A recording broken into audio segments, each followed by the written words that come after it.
Hey, everybody. Welcome to another Search for Truth podcast. This is Pastor Young. Um, we're going to jump right back into our series in 1 Samuel. Where I left you last time, we were examining the Israelites' first military encounter with the Philistines and how that they had removed all the weaponry out of Israel because they removed the blacksmith. Now, uh, immediately following this, okay, I want to go into what follows, and that is Saul is then sent to destroy Amalek. He is commissioned by God to go out and to kill all of the Amalekites. The Lord told him through the prophet Samuel, I don't want an ox to be left. I don't want a sheep to be left. I don't want kill everything that is an Amalekite. Kill it all. Now, as Saul moves into the Amalekite territory, he determines, if you're wondering in the Bible where we are, we're 1 Samuel 15. He determines that he is able to discern what should be killed and what should be spared. Perhaps his kingship, perhaps the authority given to him in the physical realm has begun to wear away at his spiritual sensitivity, because it seems as if he is not quite grasping what is really wrong with me making these decisions for myself.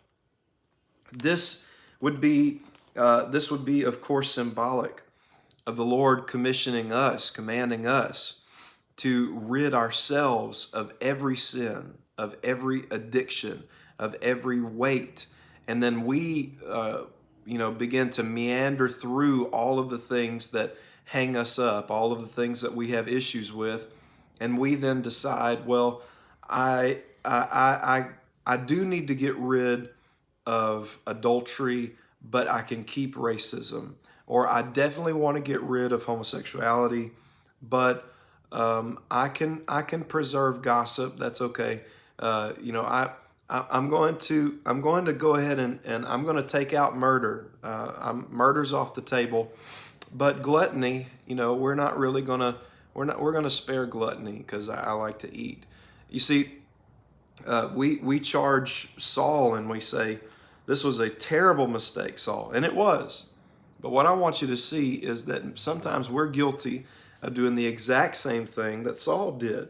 The point here is whenever God commands and commissions us to wipe everything out, to get rid of everything, he means everything. So he spares Agag, the king of the Amalekites. He clearly, we'll see this later, he clearly spares some of the other Amalekite people.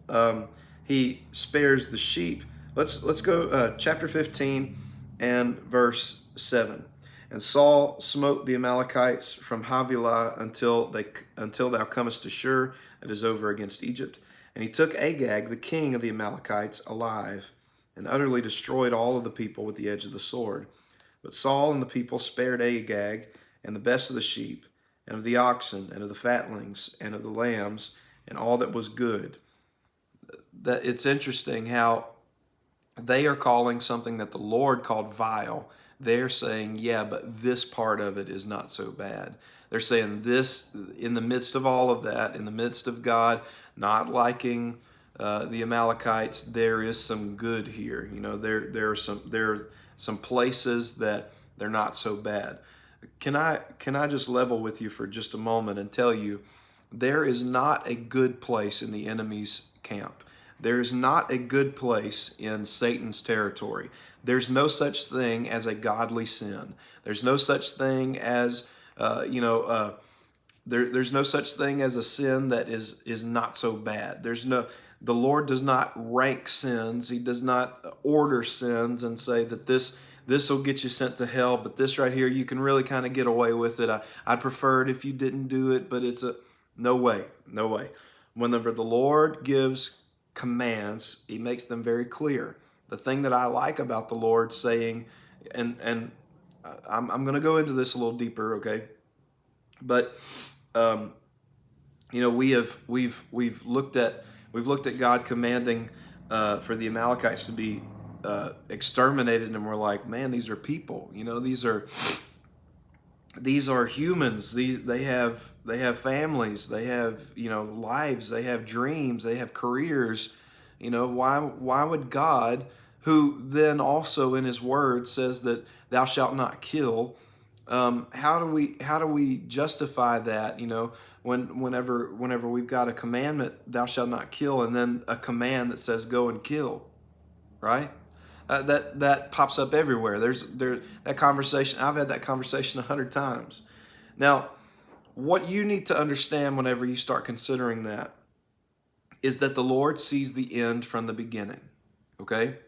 And the Lord is doing everything that He can to secure a people, because Messiah must come, and then through Messiah we have the salvation of the whole world.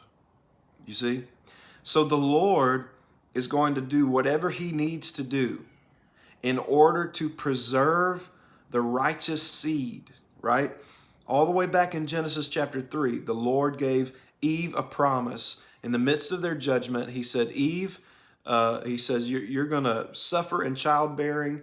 And He said, I'm going to put enmity between you and the serpent, between your seed and between the serpent's, those that you have to understand that the enemy doesn't have children, but rather those that are influenced by the serpent, those that are moved upon by the spirit of Satan. There's going to be opposition between those two seeds, between those two ideologies.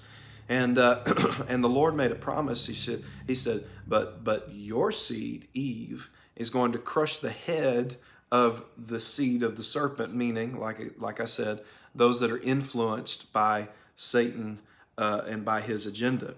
So what happens, though? Let me ask you this. What happens if the Lord gives that promise and then Adam and Eve walk out of the garden and a T-Rex shows up and just gobbles them up? Well, what are we going to do now? Well, I know that might sound silly, but it's not as silly as what you might think, because the Lord had intended on moving through the seed of Abel, and originally, Abel was, he's the one that brought forth the lamb. He was the one that pleased God. And next thing you know, a T-Rex eats him up. Not really. Cain kills him, right? And then we're like, oh man, no, what in the world? What are we going to do now? Well, the Bible says in Genesis chapter 4 that Adam knew Eve again, and she bare unto him a son. And she says, God has given me a son in place, in substitute for Abel. And they called his name Seth. Seth in Hebrew means the substitute. So what I'm saying is the Lord will do whatever He needs, whatever it takes, in order to make sure that Messiah gets here. You see? Because God's agenda, the Lord is after the end game. He's not just the author. He's the author and the finisher of our faith.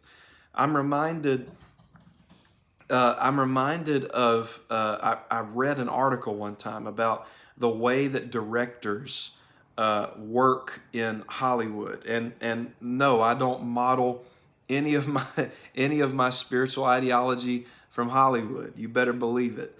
But we can learn things about God from all kinds of places. And I'm reading this article, and it said that this very well-known director, I can't even remember who it is, he said that he always films the end scene first. He looks at how he wants to end this movie, how the story would have an ending that is perfect, that is right for his film, for his movie. And he said, And then what I do is I go all the way back to the beginning. And then he said, and I guide the story from the beginning, and I make sure that it takes the right twists and the right turns, but it arrives where I have already planned for that ending to be. This is a perfect representation of that scripture in Jeremiah that says, before you were ever even born, whenever you were in your mother's womb, he said, I knew you, right? I loved you. I cared about you. But here's the beautiful part about what he tells Jeremiah. He said, I've given you an expected end. That means I've already set forth where I want you to end up. You see, I have plans for you. And now it's up to you not to mess up the plans. I'm going to do everything I can to course correct. Whenever you do mess it up, I'm going to send a preacher. I'm going to send. I'm going to give you a dream. I'm going to you're going to have a conversation with somebody. You're going to have a sleepless night. I'm going to do everything I can along the way to course correct, and I'm going to make sure that through this pain and through this lost job and through this sickness and through me providing here when you didn't think I could. And with me restoring your marriage here, but marital problems back here. Every twist and turn, the Lord is saying, I'm doing everything I can to make sure that you end up in what I have set forth for the end. In Revelation, he calls himself Alpha and Omega, right? Well, the more accurate reading in the Greek there, it would actually be, I am Alpha through Omega. I am beginning through the ending, not just beginning and the ending, because now we say, well, what in the world do we do in between? The more accurate reading would be, I am Alpha through Omega. So I'm not just the first and just the last. I am the first through the last. That's how we get the principle of God. The same when yesterday, Alpha, today, through, and tomorrow, right? Yesterday, today, and forever, right? He who was, Alpha, who is, all the way through, and who is to come, Omega. You see, it's not just that he exists on the two opposite ends, on the starting line and the finish line, but he's taking us through every step that we need. Now, when you have that understanding, then some things that we don't understand in the moment, hopefully, it will help us to trust God, knowing that he is not just the author, Alpha, but he's the finisher of my faith. He's given me an expected end. He's written the end. He's already, the preachers say, I read the back of the book. That's wonderful. And make sure that you understand that doesn't change whenever you read the back of the book. Make sure that you stay holding on to that, even whenever something pops up along the way. We get to scene 13, and my story doesn't end for 25 more scenes, and I get to scene 13, and scene 13 says, I don't know how they're going to make it out of this. Well, he's not just the author, he's the finisher of your faith. When it comes to the commission of the Amalekites, the slaying of the Amalekites, as I said, the Lord has Messiah in mind. Okay? He knows that he is going to have to come, robe himself in flesh, and then save all of humanity. The problem, though, is that the Amalekites pose a threat to Messiah ever coming. Here's why. The Lord has already given the promise of Messiah. He's already given the promise back in Genesis chapter 12. Okay? Turn there with me real quick. Genesis chapter 12. The Lord says to Abram. Now, I know we read the first verse all the time, Genesis 12:1. Now the Lord had said unto Abram, Get thee out of thy country and from thy kindred and from thy father's house unto a land I will show you. Verse 2, here are the promises God starts to make him. Pay attention to this. And I will make of thee a great nation, Israel. I will bless thee. I'll make your name great. You shall be a blessing. I will bless those that bless you and curse him that curses you. And here's the prophecy of Messiah. And in thee, in you, in your nation, in your family, in the children of Israel, in you shall all the families of the earth, not saying just the Jews, the Gentiles, the Africans, the Asians, the Hispanics, the folks in Antarctica studying the ice. I mean, everybody. He says, in you shall all families of the earth be blessed. You see, that is the promise of Messiah. And so, what happens whenever God gives a promise? This is what I was trying to get across earlier with Adam and Eve and the T-Rex. What happens whenever God gives a promise early on, but then something decides to stand in the way midway through? There's a middle scene and we don't know what is going to happen. God is going to do what he needs to do to move that obstacle out of the way, because Messiah is so important. I've got to make sure that Israel is preserved. I've got to preserve, as my bishop calls, I've got to preserve the Christ child. You see, that is so important. And so because of that, if I perceive that the Amalekites are a definite threat to the existence of Israel, and they are, I'm going to take that threat out. You see, this is a violent story. Whenever God commands Saul, I want you to, verse 3 of chapter 15 of 1 Samuel, now go and smite Amalek, utterly destroy all they have, spare them not, but slay both man and woman, infant and suckling, ox and sheep, camel and ass. And we read that and we're like, oh, that's hard to defend. We say that's kind of severe, that's bloody, that's violent, right? Well, here's the deal, folks. I'm not going to pretend like it isn't. It is bloody. It is violent. It is it's along the lines of whenever Jesus starts saying, except you eat of my flesh and drink of my blood, you shall not have part of me. There are some places in this faith, that are bloody. They're brutal. They're violent, And so the question is going to be, do you do like those other listeners and say, just, this is a hard saying and I don't want any part of this and this is not right, and then you decide what is right and you decide what is wrong? Or are you like Peter whenever Jesus turns to him and says, will you go also? And Peter answers, he says, Master, where would we go? Right? I know that what you're saying right now is brutal. I know that what you're saying right now is bloody. But Master, we have nowhere else to go. Y'all see Kayla walking? That was her that just walked out the door. We have nowhere else to go. Master, you alone hold the keys. You alone hold the words, the mysteries, the sayings of everlasting life. There's no other way that we can get there. And so we're going to have to endure whenever you say some bloody things, whenever you talk about sacrifice that we don't understand, whenever you talk about taking up a cross, whenever you talk about execution, whenever you talk about laying your life down, whenever you talk about these bloody, brutal things, we're going to have to come to a crossroads and we're going to have to ask ourselves, do I obey what the Lord says in spite of its brutality? And do I embrace it knowing that on the other side of this there is everlasting life? Or do I do what I decide is best? And should I be like Saul? Should I partially obey and then withhold that which I decide is good enough? That's the lesson in the Saul story of Saul versus the Amalekites. Do you understand that? That immediately after Saul sparing Agag, Samuel shows up, and the prophet says, I hear the sheep, and I hear the ox, and who's this fat guy sitting next to your throne? And what's going on here?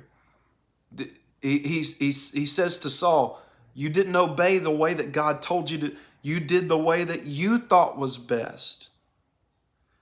Saul, don't you understand that if you had done right, if you had totally obeyed in the midst of the brutality, if you had completely obeyed in the midst of the violence and the gore, don't you understand that God could have and would have set up your throne in Israel? But Saul, since you have done what you thought was right, since you kept back a port, you see, there's places that link to this all over Scripture. I'm thinking right now of Ananias and Sapphira, right? In the book of Acts. They said that they sold all. They said that they gave all, but they withheld that which they had decided was good enough. I've given God enough.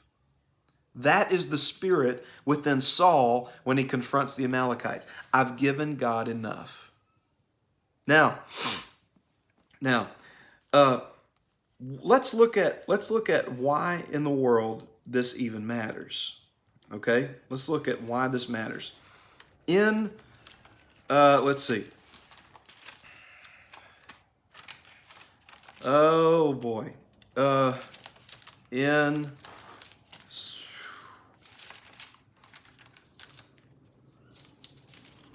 Yeah. 2 Samuel.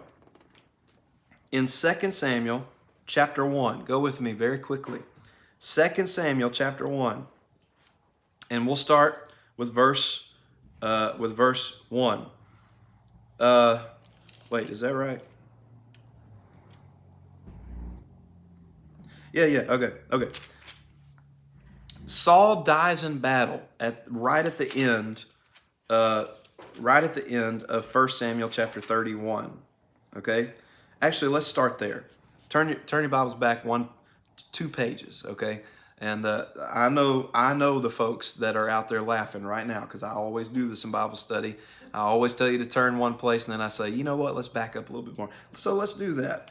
I hear you laughing, Amber. 1 Samuel chapter 31. Now the Philistines fought against Israel, and the men of Israel fled from before the Philistines and fell down slain in Mount Gilboa. And the Philistines followed hard upon Saul and upon his sons, and the Philistines slew Jonathan and Abinadab and Malchishua, Saul's sons. And the battle went sore against Saul, and the archers hit him, and he was sore wounded of the archers. Now we say to ourselves, you know, this is rough, right? But what does this have to do with his battle with the Amalekites? This is Saul versus the Philistines. So how do these two link, right? Well, let's keep reading. He was sore wounded of the archers, verse 4. Then said Saul unto his armor bearer, draw thy sword and thrust me through therewith, lest these uncircumcised come and thrust me through and abuse me. But his armor bearer would not, for he was sore afraid. Therefore Saul took you see, this is interesting to me as well, in that Saul does not obey commands from the Lord. And what do you know? He now has servants that don't obey his command. Just a little note for you to take there. Therefore Saul took a sword and fell upon it. This would indicate suicide, right? I'm going to fall upon my sword. I want to die an honorable death, you know. Well, watch what happens. And when his armor bearer saw that Saul was dead, he fell likewise upon his sword and died with him. So Saul died, and his 3 sons, and his armor bearer, and all his men that same day together. All right. Now, so they die, and the Philistines, by the way, it's terrible. Verse 8, it came to pass on the morrow when the Philistines came to strip the slain, they found Saul. They found his 3 sons fallen in Mount Gilboa, and they cut off his head, and they stripped off his armor, and they sent into the land of Philistines round about to publish it in the house of their idols and among the people. They put his armor in the house of Ashtaroth. They fastened his body to the wall of Bethshan. Folks, this is brutal. This is brutal, right? What I'm trying to show you here is that the command of God, the sacrifice that God requires, what the Lord demands of us, that might be brutal. But believe me when I say it is nothing compared to the brutality of not obeying God. The Lord is going to choose something for you to do now that you might not like, but it is to preserve you and to save you from something that might come later that you might really not like. Now, I know you're like, still, how does this link to the Amalekites? 2 Samuel chapter 1, where I wanted to go originally. Now it came to pass after the death of Saul, when David was returned from the slaughter of the Amalekites. And David had abode 2 days in Ziklag. It came to pass on the third day that, behold, a man came out of the camp from Saul with his clothes rent and earth upon his head. And so it was when he came to David that he fell to the earth and did obeisance. And David said unto him, From whence comest thou? And he said unto him, Out of the camp of Israel am I escaped. And David said unto him, How went the matter? I pray you, tell me. And he answered, That the people are fled from the battle, and many of the people also are fallen and dead. And Saul and Jonathan his son are dead also. And David said unto the young man that told him, How knowest thou that Saul and Jonathan his son be dead? And the young man that told him and said, As I happened by chance upon Mount Gilboa, behold, Saul leaned upon his spear, and lo, the chariots and horsemen followed hard after him. And when that's just saying he was tired. I saw from a distance that Saul was tired of running. Now watch. And when he looked behind him, he saw me, and he called unto me. And I answered, Here am I. And he said unto me, Who art thou? And I answered him, I am an Amalekite. And he said unto me again, Stand, I pray thee, upon me, and slay me, for anguish is come upon me, because my life is yet whole in me. So I stood upon him, and I slew him, because I was sure he could not live after that he was fallen. And I took the crown that was upon his head. I took the bracelet that was on his arm. I brought them to you, my Lord. You see, the Lord commissioned Saul to kill the Amalekites because he is not just the author, he's the finisher of our faith. He sees down the line of Saul. He sees Saul's end if the Amalekites don't die. And he sees an Amalekite standing over the bloody body of Saul. So the Lord commissions and commands Saul, you need to kill it before it kills you. You need to get rid of it before it gets rid of you. There are some things in our marriages, you need to kill it before it kills your marriage. There are some things in our private time, you need to kill it before it kills you. When the Lord issues a commandment that seems brutal, understand that he is trying to preserve that which he has set forth for the end. I got one more place, okay? Go to the book of Esther. Go to the book of Esther. Let's see, it's in the E's. All right.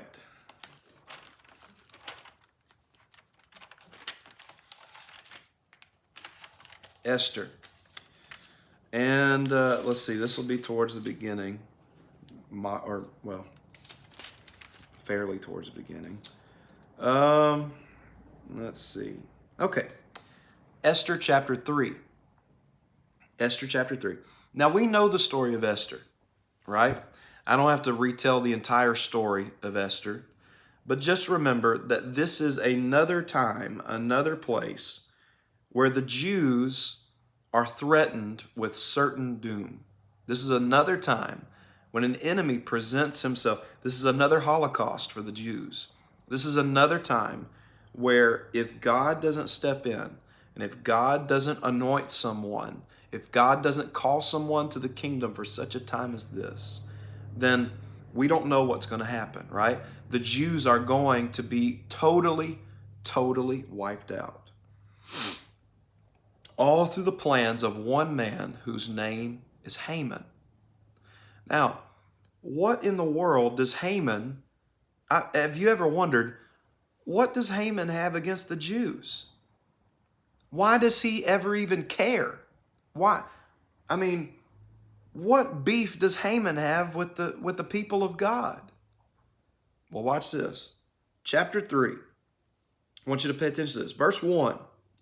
After these things did King Ahasuerus promote Haman, the son of Hammedatha. Look at this. The Agagite. Now, The Agagite. What does Agagite mean? It means the descendant of Agag. Well, who's Agag? The king of the Amalekites. You see, Saul decided to preserve Agag because he perceived Agag to be no threat. But just a couple generations later, a descendant of the guy that you spared is going to not only try to wipe out a couple Jews, he has plans to extinguish and exterminate all of the Jews. You see, folks, what I'm telling you is the principle is kill it, kill it, kill it, because it will kill you if you don't. Your bitterness will eat you alive. Your inability to forgive will eat you alive. And so what we do, though, let's talk about this for just a second, and I'm done then, okay? But I just feel led specifically in this direction. When we have a wound, we don't forgive, even when we know we should forgive, because we decide that if I forgive them, then they get away with it. If I forgive them, then they don't have to pay any penalty for what they did to me. Bitterness towards someone is our way of making them pay for what they did to us. It is our way of taking justice into our hands. And we say, the price of your offense towards me is my bitterness towards you. You see? The problem, though, is that bitterness, they don't taste it. Only you taste it. The problem is that your bitterness doesn't eat away at them from the inside out. It only eats away at you from the inside out. The problem, the old Chinese proverb said, if any man holds a grudge, you plan for vengeance. It says, let him dig 2 graves. I grew up all around this saying that holding bitterness, holding offense towards someone is the same as drinking poison yourself and hoping they die from it. Believe me when I say there are some things that you have got to kill before it kills you. Jesus said there's going to be 2 groups of people. There's going to be the first group of people, and they will allow themselves to fall upon the rock. If they fall upon the rock, he said, they will be broken. He said, but I'm going to be able to put them back together. I'm going to be able to use them. I'm going to be the author and the finisher of their vessel, of their faith. But then there's another group of people.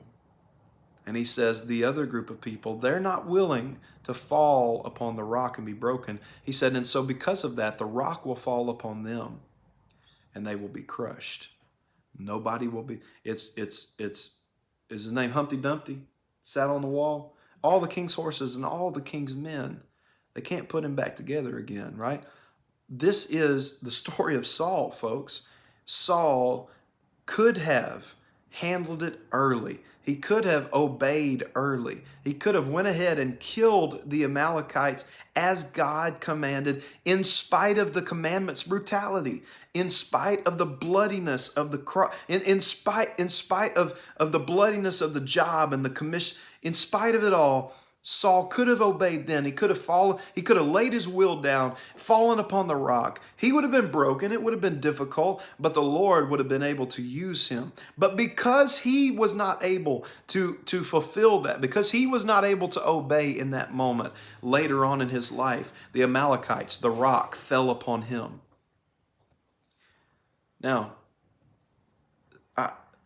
last thing. I read the book of Isaiah a few years ago. And Isaiah is rough. I mean, folks, if you do your morning Bible reading, if